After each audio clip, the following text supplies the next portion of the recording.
Lezzet Dünyası kanalımdan herkese merhabalar. Kanalıma, mutfağıma hoş geldiniz arkadaşlar. Sevgili arkadaşlarım, bugün sizinle yine Kayseri yöresine ait harika bir kete tarifini paylaştım. İsterseniz siz buna çörek de diyebilirsiniz. Açıkçası ben çöreğe daha çok benzetiyorum. Şöyle videoma, tarifime geçmeden önce son halinde sizinle daha yakından paylaştıktan sonra dilerseniz gelin bir an önce tarifimizin yapılışına geçelim. Bakalım nasıl yapmışım, beğenecek misiniz? İyi seyirler diliyorum. İlk önce uygun bir yoğurma kabının içerisine şöyle bir su bardağı ılık suyu, bir su bardağı ılık sütü alalım. Aslında bu tarifimde süt yok ama ben süt bence hamurun içerisine çok güzel bir lezzet katıyor. 3 tatlı kaşığı toz şeker ve 1 paket kuru mayayı ilave ettikten sonra güzelce karıştıralım. Yine her tarifimde olduğu gibi mutlaka ılık süt ve ılık su kullanıyorum. Kesinlikle soğuk olmasın. Ha, soğuk olabilir. Biraz geç mayalanır ama kesinlikle kaynar olmasın. Kaynar olduğu zaman mayanın aktifliği gider. Daha sonra yine bir su bardağı sıvı yağ. Daha sonra üzerine bir su bardağı tarin yağı ve tereyağı karışımı döküyorum sevgili arkadaşlarım. Biz Kayserililer hamur işinde birçok tarifimizde tarin yağını kullanırız, severek kullanırız. Ara ara malzemelerimi karıştırıyorum. Şöyle olmazsa olmaz, bu tarifin, bu ketenin içerisinde bence olmazsa olmaz 2 yemek kaşığı tahini ilave ediyorum.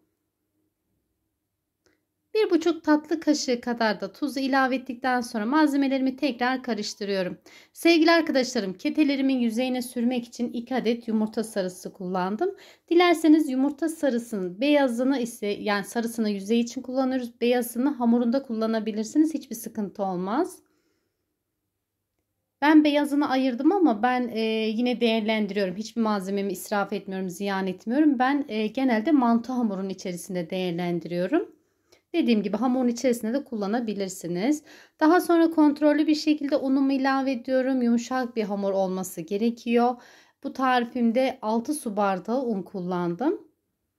İlk önce malzemelerimi güzelce karıştırıyorum. Şöyle elimle de toparladıktan sonra tezgahımın üzerine alacağım. Böyle 2-3 dakika kadar da bu şekilde yoğurmaya devam edeceğim.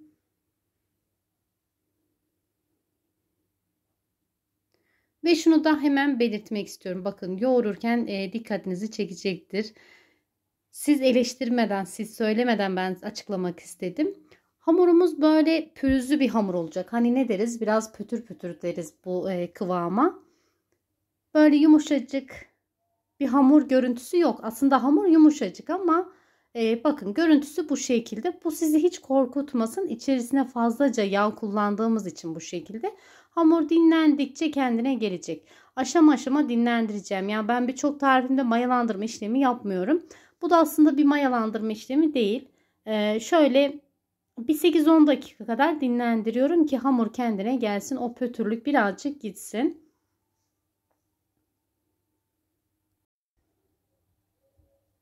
Hamurun görmüş olduğunuz gibi üzerine güzelce kapattım. Hava girmemesi gerekiyor sevgili arkadaşlarım. Dediğim gibi bir 8-10 dakika dinlendirdim. Daha sonra hamurumu gelişigüzel kesiyorum. İstediğiniz büyüklükte keteler hazırlayabilirsiniz. Daha büyük veya daha küçük olabilir tabii ki. Ben toplamda 12 adet keteler hazırladım. 130 gramdan keteler hazırladım. Yani gelişigüzel de yapabilirsiniz. Tabii ki büyüklü küçüklü de hazırlayabilirsiniz.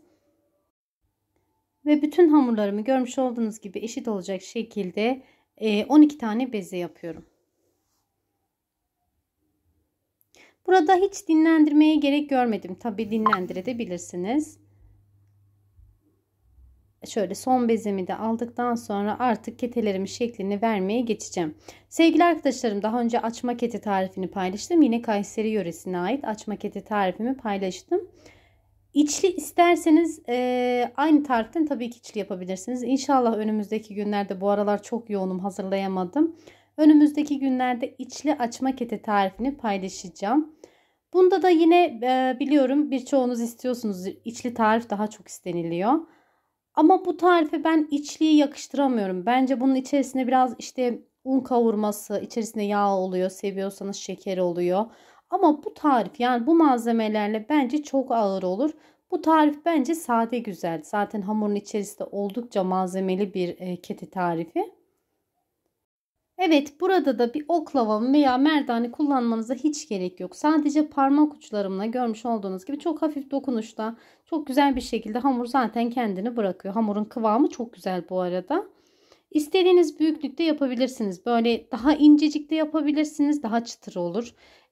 Bakın bu kadar bastırmamız yeter de diyebilirsiniz. Sadece bir kez bastırıp da tepsiye yerleştirebilirsiniz. O zaman biraz daha dombili keteleriniz olur. Birinci hamurumu birinci tepsimi açtım. Yağlı kağıt sermiş olduğum fırın tepsime yerleştirdim. Üzerini kapatacağım. Bir yarım saat kadar 30-35 dakika kadar mayalandırmaya bırakacağım. İsterseniz fırınınızda da mayalandırma bölümünde de bu işlemi yapabilirsiniz. Veya fırınınızın olur ya mayalandırma bölümü yoktur. Kapalı fırında üzerine hiçbir şey kapatmanıza gerek yok. Fırınınızın içerisine sürün. Kapalı fırında zaten hava almadığı için yine aynı şekilde çok güzel bir şekilde mayalanacaktır. Ya da şunu da yapabilirsiniz. Mesela fırınınızı 180-190 dereceye ayarlayabilirsiniz. 6-7 dakika kadar fırınınızı bu derecede ısıtın. Isındıktan sonra fırınınızın ayarını kapatın. Daha sonra kete veya poğaça ne hazırlıyorsanız fırına sürün. Kapağını hiçbir şekilde açmayın tabii ki. Ara ara kontrol edin. Bu şekilde de çok hızlı bir şekilde mayalandırma işlemi gerçekleşir. Daha sonra istediğiniz dereceye fırını ayarlayın. O şekilde de yapabilirsiniz. Bence çok pratik oluyor.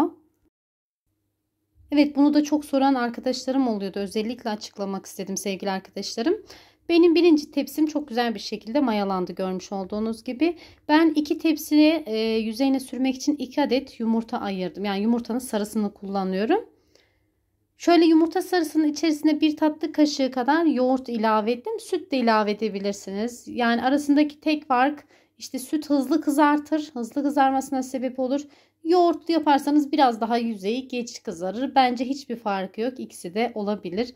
Ama sıvı yağ kullanırsanız ben tavsiye etmiyorum. Sıvı yağ biraz daha mat bir görüntü veriyor bence. Ve ketelerinizin yüzeyini istediğiniz gibi süsleyebilirsiniz. Bakın şöyle biz eskiden bu şekilde yapardık. Böyle babaannem olsun, annemler olsun bu şekilde hazırlardı. Süsleme işini bize bırakırdı. Kaşıkla da bu şekilde hazırlardık veya çatalla hiç fark etmez. Her şekilde çok güzel oluyor bence. Yüzeyine çörek otu ve susam süslesem mi diye açıkçası çok düşündüm. Biraz kararsız kaldım ama ketelerimin orijinal görüntüsünü hiç bozmak istemedim. Bence bu şekilde çok güzel görünüyor. Ketelerimi önceden ısıtmış olduğum 190 derecelik fırında aşağı yukarı 15-18 dakika gibi bir sürede pişirdim. Evet, daha fazla pişirirseniz eğer keteleriniz kuru olur. Mayalandırma işlemini güzelce yapın. Pişirme süresi biraz kısa olabilir ve gelelim artık son sunuma. Evet, ben ketelerimi kahvaltı için hazırlamıştım. Çünkü çok pratik bir şekilde hazırlayabileceğimiz bence harika bir tarif. Evet sevgili arkadaşlarım, bakın görüntüsü bu şekilde. Bence hem görüntüsü çok güzel ve inanın çok lezzetli bir tarif. Kesinlikle denemenizi tavsiye ediyorum. Şu görüntünün güzelliğine bakar mısınız? İstediğiniz gibi süsleyebilirsiniz. Göz zevkinize göre yüzeyinde süslemesinde değişiklikler yapabilirsiniz. Gerçekten yumuşacık bir tarif. İçerisinde tereyağı ve tahin yağı olduğu için soğuduğu zaman bir tık sertleşebilir. Bu da inanılmaz bir lezzet veriyor. Bu durum sizi hiç korkutmasın. İç kıvamı, iç dokusu da bu şekilde. Kesinlikle ama kesinlikle bu tarifimi denemenizi tavsiye ediyorum. Ve denerseniz mutlaka olumlu veya olumsuz yorumlarınızı bekliyorum. Evet, şöyle tekrar göstermek istedim. Gerçekten kete tarifimi ben göstermeye doyamadım. Ben tarifimin kıvamını, görüntüsünü sizinle paylaşabiliyorum ama lezzetini paylaşamıyorum. İnşallah siz denersiniz. Lezzetini siz bana yorumlarda anlatırsınız. Evet, şöyle çayımı da soğutmadan artık ben kahvaltıya geçmek istiyorum müsaadenizle.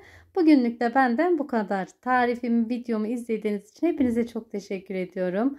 Deneyecek arkadaşlara şimdiden afiyet olsun. Allah'a emanet olun.